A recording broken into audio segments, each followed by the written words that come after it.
Mame Demba Diouf, je suis agent municipal, chef de la division planification des projets programmes, suivi, évaluation et point focal du projet SADAR avec GERDER. Bon, en fait, le contexte, c'est la coopération que nous avons avec GERDER depuis 2018 où nous avons demandé à GERDER de nous faire une étude sur le système alimentaire territorialisé. 2018, à nos jours, nous avons passé des activités. C'est le cas d'un diagnostic sur le système alimentaire, mais également des perspectives alimentaires 2050. Nous avons déroulé certains projets. C'est le cas du projet SAFOOD, le projet SADAR, et nous avons effectué des voyages d'échange en Guinée-Conakry, à Boké, plus précisément. Aujourd'hui, la rencontre vise essentiellement à faire le récapitulatif de toutes les activités qui ont été menées parce qu'il faut le comprendre ainsi, le projet doit se terminer au mois de mars 2024 et là on fait un break pour dire oui, quelles sont les activités qu'on a dépassées depuis 2018 à nos jours, faire l'évaluation en fait de ce projet-là. Mais au-delà de cette évaluation, cette rencontre va nous permettre de revenir sur le voyage d'échange que nous avons fait à Conakry, à Boké. Nous avions, durant ce voyage, amené 4 femmes restauratrices de Ziguinchor. Ces 4 femmes sont arrivées avec plein d'expériences parce qu'on a fait des échanges sur les habitudes culinaires. À Boké, on a appris à nos femmes comment faire un bon tori. Ils font le etodjei, mais différent de notre etodjei. Donc il y a des pratiques culinaires, des plats nouveaux qu'elles ont appris et là elles viennent pour montrer aux autres femmes qui n'ont pas pu faire le voyage comment préparer ces plats et permettre maintenant au comité de pilotage de voir les perspectives alimentaires que nous pouvons avoir avec les autres communes de la sous-région. Boké, quand on est parti, on a vu que c'était une ville où on pouvait trouver beaucoup de produits forestiers. Mais ils souffrent énormément de la transformation et de la conservation de ces produits. C'est pourquoi il y a beaucoup de produits que nous avons la maîtrise. C'est le cas de l'anacarde, c'est le cas d'autres produits. À travers nos unités de transformation, maîtriser le stockage de ces produits-là, eux, ils souffrent à avoir ces unités parce qu'ils ne le connaissent pas. Quand on a échangé avec le secrétaire général de la commune de Boké, il nous a proposé une coopération entre commune de Boké et commune de Ziguinchor. Je pense que ce sont des perspectives et GERDER peut être notre point de chute qui peut nous permettre d'unir un projet qui peut concerner les deux villes.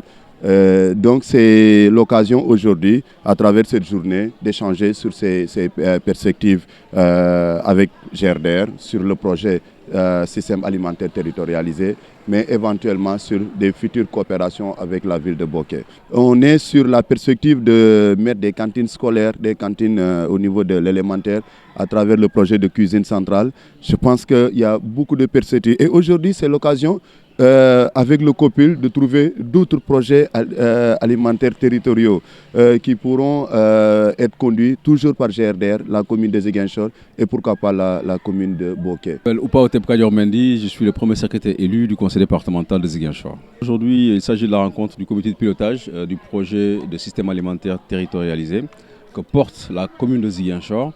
Le conseil départemental a été invité à venir prendre part à ce coup de fil afin avec les autres structures décentralisées, faire le bilan de l'année 2023. Il y a eu beaucoup d'activités qui ont été menées, notamment 2 ateliers de réflexion intenses afin de réfléchir sur des projections du système alimentaire de la commune de Ziguinchor à l'horizon 2050. Donc il était utile de faire le point sur ces différentes activités et de voir quelles sont les perspectives pour l'année 2024 et les années à venir. Alors au conseil départemental, comme à son habitude, quand une commune mène ou porte un projet de ce genre-là, c'est participer à faire le portage institutionnel. Parce que la commune de Ziguinchor fait partie des 6 communes du département de Ziguinchor. Donc c'est notre territoire en quelque sorte. Donc il est utile pour nous de venir savoir ce qui se passe dans le territoire. Nous remercions encore une fois la commune pour cette invitation à prendre part à cet atelier. Il y a beaucoup de réflexions qu'elle mène. Et le conseil départemental va jouer le rôle de portage institutionnel afin de voir au niveau national et à l'international quels sont les partenariats qui peuvent être noués pour accompagner un projet de ce genre, pour accompagner encore plus la mairie de Ziguinchor à donner aux Ziguinchorois de la commune le meilleur système alimentaire possible aujourd'hui et à l'horizon 2050. Alors il y a un diagnostic qui a été réalisé avec le partenaire du GRDR. Ils se sont rendus compte qu'il y a au moins 414 points d'alimentation non formels, c'est ça, les gargotes, les restaurants de rue, et qui méritent réellement d'être encadrés. On a beaucoup de structures ici comme la PIX ou la chambre de commerce, la chambre de métier, qui ont un rôle important à jouer sur le territoire. Donc il est utile également de rappeler à ces Ziguinchoroises et à Ziguinchorois qui évoluent dans la restauration rapide ou non formelle, de bien vouloir se formaliser afin qu'on puisse retracer réellement tout ce qui est comme alimentation que ces femmes ou ces hommes vendent aux Ziguinchorois. Il est utile aujourd'hui de savoir qu'est-ce qu'on mange, comment est-ce que c'est produit, où c'est produit et quelle est la qualité de ce qu'on mange. Donc c'est important, il y va de la santé publique des populations.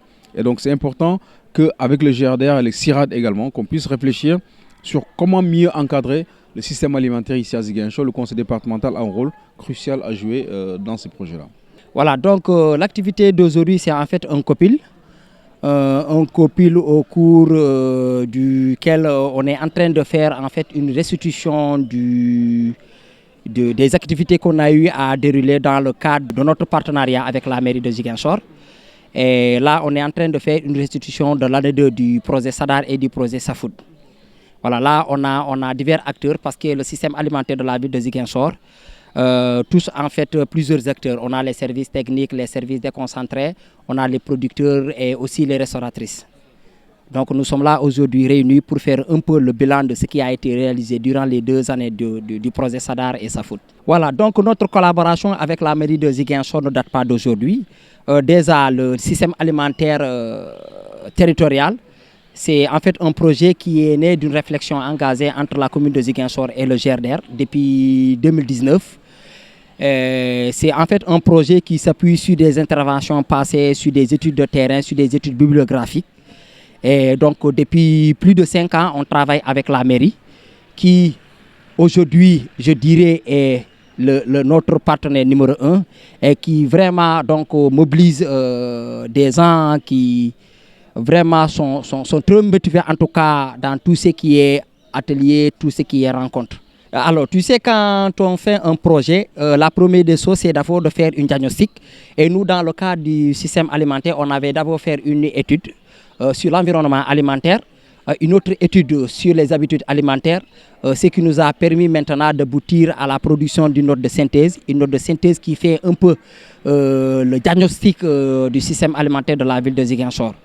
Parce que pour intervenir, donc, il faut savoir d'abord où est-ce qu'il faut aller, qui il faut introduire ou qui il faut impliquer, je voulais dire, dans nos interventions. Donc l'étude de diagnostic nous a vraiment permis d'identifier les différents acteurs du système alimentaire, de les cibler et voilà, d'identifier surtout les acteurs qui sont dynamiques et qui sont vraiment engagés dans le projet. Effectivement, le projet Safood donc prend en compte ça parce que quand on regarde un peu le contexte de ce projet, c'est en fait un projet qui parle de fruits et légumes. C'est vrai que quand on parle de système alimentaire, on a l'habitude de penser que cela se limite seulement aux légumes. Mais en fait, la question des fruits est aussi abordée. Alors, c'est en fait de permettre aux acteurs de la commune de Ziguinchor de collaborer, de travailler ensemble pour que les populations de la commune de Ziguinchor aient accès aux produits, que ce soit locaux, mais également de satisfaire en fait leurs besoins en tout ce qui est alimentation. Donc le travail qu'on est en train de faire, c'est vraiment pour faciliter l'accès aux produits aux populations de la commune de Ziguinchor. Parce que quand on regarde la plupart des produits que nous on consomme aujourd'hui, c'est des produits qui viennent d'ailleurs. Donc il est important voilà, que la population de la Casamance en particulier donc arrive vraiment à satisfaire leurs besoins à partir de leur propre production. Professeur Tidjane Sané, Université Assane Seck de Ziguinchor. Depuis la mise en place du projet, sur la gestion concertée du littoral, l'université travaille avec le GRDR. Il s'agissait d'abord de produire les connaissances pour alimenter le plaidoyer au niveau des collectivités territoriales. Ce travail a été fait dans le cadre de la première phase où nous avons produit des monographies des sites retenus aussi bien du côté du Sénégal que du côté de la Guinée-Bissau. Du côté du Sénégal, c'est les régions de Ziguinchor et de Sédhiou. Du côté de Guinée, c'est Oyo et Katiéou. Donc nous avons produit un atlas aussi qui a fait l'objet d'une diffusion, d'une large diffusion avec des débats organisés au niveau de Paris. Depuis cette période-là, donc on continue à travailler avec le GRDR. La deuxième phase consistait à mettre en place, n'est-ce pas, une bibliothèque virtuelle en rapport avec l'Université Assane Seck de Ziguinchor. Sa bibliothèque marche à merveille aujourd'hui, ça s'appelle Rivière du Sud. Donc chaque personne peut consulter cette bibliothèque parce que nous avons récupéré tous les documents des projets et programmes de développement qui étaient dans la région de Ziguinchor. Somivac et aussi, on a reçu tous ces documents-là. Ça fait une collection de 3000 documents qu'on a compilés, en plus la production de l'université, les productions de GRD et d'autres organismes, donc qui sont dans cette plateforme. Donc aujourd'hui, c'est dans le cadre d'un travail sur le système alimentaire territorial. Et je trouve que c'est pour la ville de Ziguinchor. Pourquoi un système alimentaire territorial? Parce que nous sommes rendus compte, nous sommes trop dépendants de l'extérieur. Donc il faut rompre, alors que dans le passé, ce n'était pas ça. Donc on a pris des habitudes alimentaires qui ne sont pas les nôtres. Donc il fallait voir, pour la ville de Ziguinchor, comment la ville, n'est-ce pas, quels sont les producteurs de la ville, quels sont ceux qui sont dans la formation et quels sont ceux qui sont dans la restauration. Et quand on parle de restauration, c'est la santé humaine, ça se répercute sur la population. Donc le GRD, dans le cadre de ce projet-là, on a fait beaucoup de réflexions, beaucoup d'études sur la question. On s'est rendu compte que les Ziguinchorois s'alimentent relativement mal, parce qu'on a laissé nos habitudes. Et la plupart des fruits et légumes qu'on consomme viennent de l'extérieur, alors qu'on a les terres les plus fertiles du Sénégal. Il y a un problème. Il y a un problème. Donc à partir de ce moment-là, la réflexion est engagée. Et dans le projet système alimentaire, il y a des sous-projets qui ont été Sadar et Safood. Donc ces projets-là consistent à recenser tous ceux qui sont dans la restauration informelle. Donc ceux qui se lèvent et disent, voilà, je vais préparer le petit déjeuner, je vais préparer le repas pour les gens qui n'ont pas la possibilité de manger chez eux, soit parce qu'ils travaillent ou bien parce que ainsi de suite. Donc le recensement a donné environ 400 restauratrices. Donc on s'est rendu compte que la plupart aussi de ces restauratrices le font de façon informelle dans des abris provisoires. Donc il fallait réfléchir pour voir comment donc capaciter ces personnes-là en termes de formation, sur l'hygiène, sur la restauration, parce qu'un client, l'hygiène est importante, parce que il va de sa santé. Donc ces gens-là ont été formés et le GRDR, à travers ce programme-là, a mis en place un système de distribution de matériel. Donc ce matériel-là a été distribué, c'est des frigos, c'est ainsi de suite. Et aujourd'hui, on se rend compte qu'il y a une amélioration. L'amélioration, c'est en termes de qualité, en termes d'hygiène, en termes même d'emploi et en termes de diversification des ressources. Donc ces questions, c'est important. Donc on agit directement sur la population pour que la population soit, n'est-ce pas, capacitée en termes de travail que la population l'a fait. Le GRDR est une ONG de nationalité française, créée par les agronomes français et les migrants ressortissants de l'Afrique de l'Ouest. C'est-à-dire notamment de la vallée du fleuve Sénégal, autour de Matam, de Caille au Mali, ainsi de suite. Donc le GRDR, son travail, c'est quoi? C'est de travailler avec les migrants dans leur zone d'origine, mais aussi d'agir au niveau des zones de départ. Parce que quand tu parles de migration, des jeunes qui quittent pour aller ailleurs, c'est parce qu'ils n'ont pas de travail. Bien parce que les conditions économiques au niveau local et environnemental ne sont pas réunies. Donc à partir de ce moment-là, le GRDR a déployé tout un arsenal d'études au niveau des foyers censés être les foyers les plus importants. Donc le GRDR est présent à Ziguinchor depuis les années 80. Depuis les années 80. Et donc, travaille dans les vallées pour aider à la mise en place de digues modernes, pour aider les agriculteurs à diversifier les semences et ainsi de suite. Et on s'est rendu compte aussi que les problématiques ne sont pas que ça. Il faut agir sur le littoral. Aujourd'hui, quand on parle du littoral aujourd'hui, c'est le système halieutique. Le littoral, il y a une forte érosion. Allez à Diogué, allez à Djemberin, allez à Abéné. Mais vous êtes meurtri quand vous voyez le travail de l'avancée de la mer. Et l'avancée de la mer pour l'écosystème de Casamance, c'est quoi? C'est que c'est les rizières qui sont en train d'être envahies par le sel, emportées par la mer. Et c'est des systèmes de base alimentaire, parce que c'est là qu'on cultive. Si ces systèmes-là disparaissent, c'est un problème. C'est un problème. Donc la ville de Ziguinchor est un modèle en termes d'alimentation. Donc c'est la principale ville de la région de Ziguinchor, de la Casamance, je dirais. Et aujourd'hui, on se rend compte que la plupart des légumes viennent des Niayes.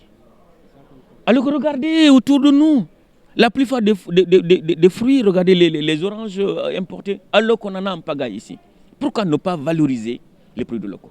Et qu'on sait la plupart des produits importés, il y a des problèmes de santé. C'est là qui fait qu'aujourd'hui la vie est un peu chère à Ziguinchor. La vie est trop chère à Ziguinchor. Donc aujourd'hui, vous regardez la pause café que nous venons de prendre. Uniquement que des produits locaux. Imaginez-vous du point de vue santé. C'est des produits sains, n'est-ce pas, qui n'ont subi aucune transformation biologique, comme des OGM par exemple.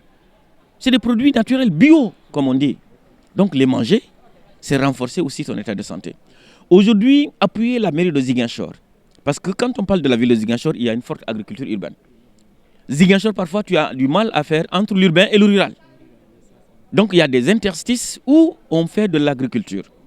Soit le riz, soit les fruits, soit les légumes. Donc renforcer la mairie, capaciter la mairie, l'aider à organiser tout ça, mais c'est extrêmement important. Donc le système alimentaire pour la ville, territorial pour la ville de Ziguinchor, je pense que c'est un projet qui est le bienvenu pour la ville et pour ses habitants. Si on parle de produits qui pourrissent, de la non-production de produits agricoles dans la région de Ziguinchor et par ricochet au niveau de la ville de Ziguinchor, c'est une faute lourde aux politiques publiques de développement, surtout agricoles. Pourquoi importer quand on peut produire sur place? C'est illogique. C'est illogique. Donc il faut travailler de façon à ce que, n'est-ce pas, les gens produisent et ceux qui produisent puissent avoir les dividendes de leur production. C'est-à-dire pouvoir être dans de meilleures conditions de vie à partir de leur travail, de leur effort. Si aujourd'hui, l'État du Sénégal et les collectivités territoriales prennent au sérieux cette question-là, c'est pour résoudre d'abord un problème de santé, parce que la bonne alimentation, n'est-ce pas, a pour conséquence la bonne santé. C'est aussi pour créer de l'emploi. Les jeunes ne vont pas chômer comme ça. Regardez aujourd'hui la plupart des jeunes, dans quoi ils sont? Les motos Jakarta. Ça, c'est pas réconfortant. Le jour que tu ne pourras pas aller, est-ce qu'il y a une sécurité sociale derrière? Quand tu seras malade, quand tu ne pourras plus rouler sur le moto Jakarta? Non. Mais celui qui a un verger, n'est-ce pas, il s'occupe bien de ses vergers, il écoule facilement ses produits. Il a des dividendes qui lui permettent d'être dans de bonnes conditions. Je pense que c'est le développement tout court, hein, qui va s'installer. L'atteinte de l'autosuffisance alimentaire passe chez nous par la forte organisation de la production familiale. Produire ce que nous mangeons et dégager du surplus pour autre chose. Si on n'est pas dans ça, ben, la chanson autosuffisance alimentaire ne sera qu'une chanson qui va voler en éclats dans les airs. Il faut fondamentalement que les politiques publiques, qu'elles soient de l'État du Sénégal ou des collectivités territoriales, n'est-ce pas, mettent l'accent sur, n'est-ce pas, la production de ce que nous mangeons d'abord et dégager du surplus. Cela veut dire quoi? C'est accompagner les producteurs dans leur diversité, en leur dotant de moyens financiers, mais aussi de matériel, et les organiser pour pouvoir écouler les produits. Si on ne fait pas ça, bien évidemment, je resterai sceptique par rapport à cette question d'autosuffisance alimentaire.